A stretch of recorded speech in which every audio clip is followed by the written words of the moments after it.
I have a question for you.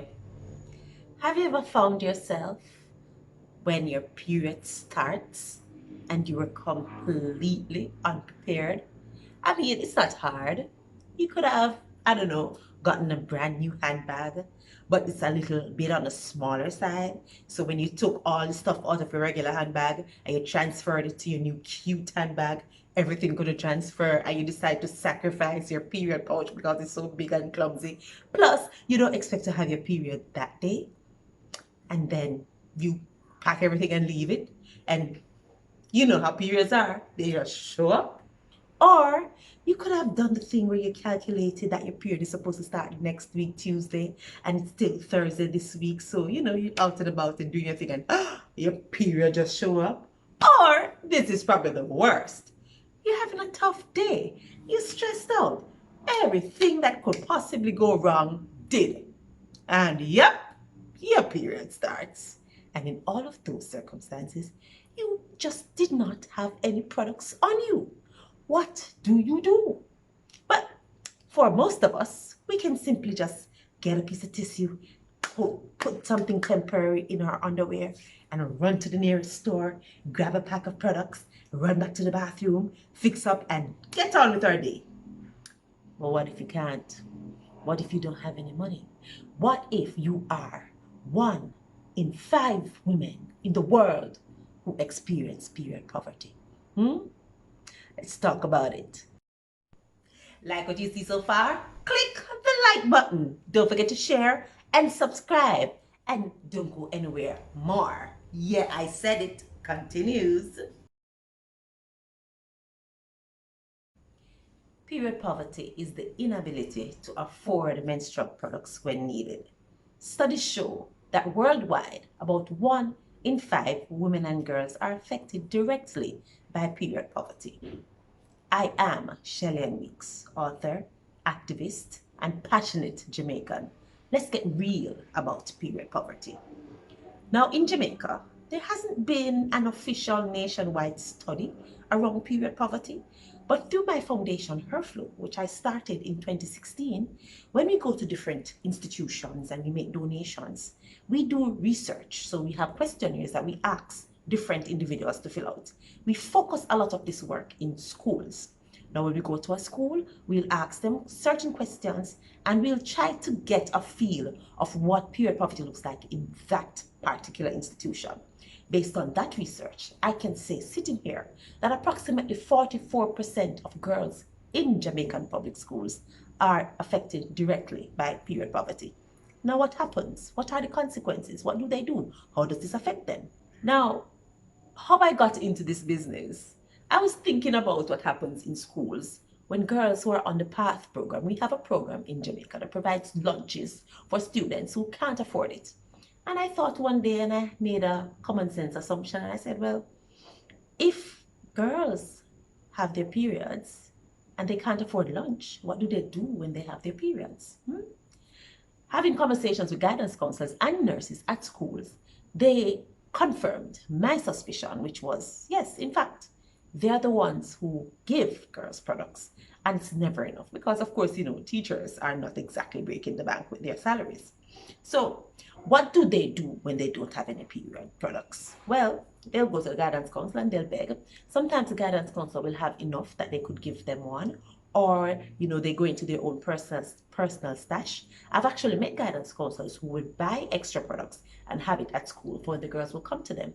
But of course, it's never enough. Some of these girls get very creative. They use one product for several days. What they would do is they'll put the product in their underwear if it's a pad, and they'll put tissue on top of it and they'll change the tissue each time. So they try to avoid soiling the actual pad, and they use this for as long as they can, sometimes for days at a time. Some of them get even more creative and use tissue and paper towels to fashion their own products. They use old socks, old t-shirts, any sort of discarded fabric, and they use that to make their own menstrual products. Now, doing this while creative can have very detrimental results for these girls. Some of them will get infections, not just from having to use one product so long, but some of these materials that they're using have their own germs that will end up infecting the girls. Also, come on, they don't feel any dignity having to go through all of this because they have their periods, something that is healthy and necessary and natural, and they simply cannot get access to the basic necessities. Of course, one of the biggest instances that we see happen as a result of period poverty is them not being in school. They simply stay home. Guidance counselors are able to look at their register and say, every single month, these students will be absent for a certain number of days simply because they have their periods and they do not have the products. Now, some of these issues can develop through behavioral issues as well. You'll find that the students are not paying attention in class, sometimes they're disruptive, and sometimes they simply check out and lose interest in learning. Now, simply, that is cannot stand. We must do something about period poverty. Now, I talk a lot about dignity because for me, dignity is very, very important to this conversation because not having access to period products can mean loss of dignity. Now, for those who don't really understand dignity, I'm talking about feeling worthy of respect and honor and being treated well, feeling worthy and confident in your ability to function every single day. No one should be lacking dignity, and not having access to menstrual products can do that. So, wouldn't you want to live in a world where menstrual products are available for everybody who needs it? For those who can afford to buy it, of course, they're going to go ahead and buy it. But for those who can't afford to buy it, it should also be available for them. So, period poverty does not only affect directly the individuals who are going through it. Of course, we know most of these individuals are women and girls. So the mother who is unable to go to work because she has her period and she doesn't have access to products is now absent from work, and that affects her ability to feed herself and take care of her children. Now, if you're an employee who's at work and your product is out, how productive are you in that day? How much attention are you paying to the job that you have to do, and what gets done and doesn't get done as a result of that? If you're a student at school, how much are you able to focus if you're experiencing period poverty? Now, this is a solvable problem. And when we come back, we'll find out how. Like what you see so far? Click the like button. Don't forget to share and subscribe. And don't go anywhere more. Yeah, I said it. Continues. We're talking about really getting real about period poverty. Now, it is my personal opinion that if men had periods, not only will pads be free, they will come with a bear. Yeah, I said it.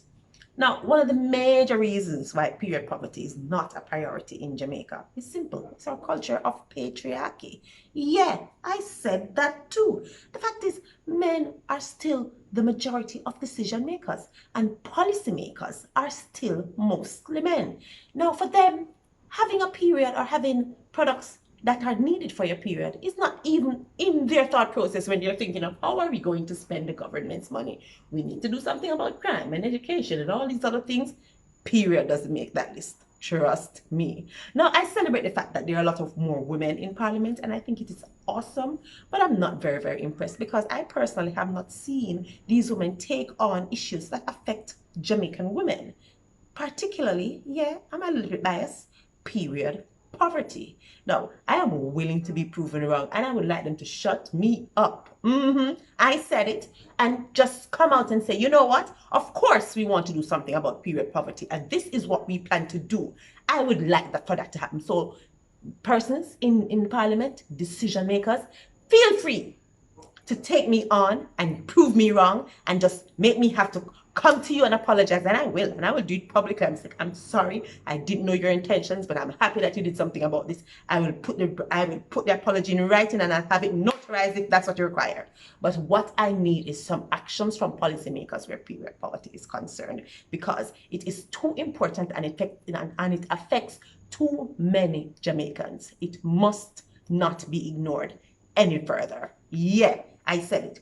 Now, if you look at what is happening internationally, myriads of countries have seen the importance to get period poverty dealt with.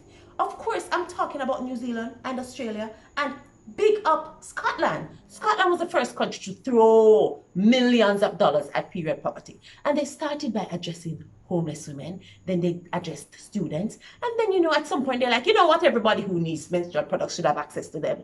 And that is amazing. Now, I always say, do you think that Scotland just has some money put down and nothing to do with it, and they just say, well, you know what, we are going to we need to find something to do with this money. What can we do with this money? What else is going on? Did you do something about world peace? No. Did you do something about child hunger? No. Is all the illness cured? No. All right. So what can we do? What can we do? Period poverty, really? Is that so important? Yes, it is. Yeah, I said it. It is. Women and girls around the world face indignity every single time they have their periods and they do not have menstrual products. It is unacceptable that we have not fixed this problem. Now, even America is jumping on board. There are several states that has already had the laws changed to have menstrual products available in their public schools, including New York, Illinois, Virginia, among others. And the continues to grow because this is important. Jamaica, wake up. What are we waiting for? Huh? We want somebody to die first? Really? Come on. We can do better than that. We did say if it bleeds, it leads, right? Well, this bleeds. Yeah, I said it. Like what you see so far? Click the like button. Don't forget to share and subscribe. And don't go anywhere more. Yeah, I said it. Continues. Well, while we wait for the government to get a clue, there are things that we can do as individuals and organizations to try to help our fellow Jamaicans to find dignity and have healthy, happy periods by simply giving them access to the products. Now, since HerFlow's inception in 2016, we have donated over 3 million products, menstrual products, to Jamaican schools, community organizations, the prisons, and we have made sure that we can do that through the support that we get from Jamaicans here at home and abroad. And we are so grateful for that partnership. And our work continues because we have companies that are coming on board, that are contributing, and that are still making sure that they make those donations. And all of the Jamaicans who have supported us from day one, I thank you, I've thanked you in the past, and I will continue to thank you and pick all of you up, because this does not happen without you caring. And because you cared, we were able to do so much, but we still have more work to do. Yeah, I said it. Now, we can simply treat period poverty the same way we treated the HIV. What was it, a pandemic, endemic? Well, what it is, the challenge with HIV. And it was so important for policymakers to get together around the world and say, listen, HIV is killing people and it is spreading too fast. Let us do something to mitigate the spread. And among other different things that were put in place, free condoms were made available. Right now in Jamaica, you can go to clinics all over the island and get as many free condoms as you want, which is important, which is awesome. But it is my opinion that if we can afford free condoms, we can also afford free menstrual products. Yeah, I said it. So let's get cracking. Let's put our money where our mouth is, or our mouths are, and let us do something about period poverty. In the meantime, if you'd like to support HerFlow, and if you'd like to find out more about the work that we do with HerFlow, all you have to do is to visit us at embraceherflow.com. In the meantime, every single clinic across the island should also have free menstrual products. We're doing something about that, by the way, at HerFlow. Every government building should have free menstrual products. Corporate offices should have free menstrual products for their staff and their clients. If you're working in a corporate office right now, wouldn't you like if that day when you feel like you had a little cute bag, you went into the bathroom and you can have tissue, soap, paper towel, and a menstrual product? Imagine the convenience that would be. So you won't have to run out and rush and go and find some place, some store somewhere that has the product. And you know how it is when you go to buy your favorite brand and they don't have one, have that one, and you have to now go and get whatever they have available and work with that for the day. Wouldn't it be nice if it's already there at work in the bathroom? Of course you'd appreciate that. I think every single business place that serves the public should have free menstrual products in their bathroom Companies, CEOs, think about it. Be the first. Let us show the world that you care not just about your clients, but you care about your employees. Put free menstrual products in the bathroom and watch your productivity go up. Yeah, I said it. Now, before I wrap, I just want to say something personal here. It's my dream to see menstrual products available for free in bathrooms all around the world, including right here in Jamaica. I remember a time when tissue was not so available, and you used to have to go to places whenever you use public bathrooms and find the lady who keeps the tissue locked up, and she'll roll off a little piece and she'll give it to you. That is not happening anymore. Now you go into a bathroom and tissue is there. As a matter of fact, if you go and tissue is not there, you can go to the manager and complain about it. I want us to treat menstrual products the same way. And while I'm on it, I want to talk a little bit about reusable products. I'm a fan of reusable products. I actually believe that reusable products are a permanent solution to period poverty. Yeah, I said it. When I say reusable products, I'm talking about menstrual cups, period panties, and reusable menstrual pads. All of these products are available and they are great quality and they make sense. When you buy a set of menstrual products, reusable menstrual products for a little girl, that lasts her for at least 2 years. She wears it, washes it like she washes her normal underwear, dries it like she treats her normal underwear, and gets on with her day. She wears it again. And that sets her for at least 2 years. Can last longer depending on how quickly she grows or how well she takes care of them. A lot of these products are made from sustainable, environmentally friendly material, and they definitely help with any sort of infection, because there are some persons who, when they're using some of the disposable products, they have challenges where infections and all of that is concerned, and reusable products solves that. So you should definitely look into that. Reusable products are the future, and we can definitely do much more for a longer period of time with reusable products than we can with disposable products, right? So again, if you want to know more about HerFlow, definitely check out our website, embraceherflow.com. And in the meantime, I'm going to say thank you for joining me for Yeah, I Said It. Remember, orgasms are free. Have them often. Take care. See you next week. I hope you like that. Thank you for watching. Now, I know you could be doing other things, but that's okay. Make sure you subscribe, share, tell a friend, and I'll see you next time for another Yeah, I Said It. Take care.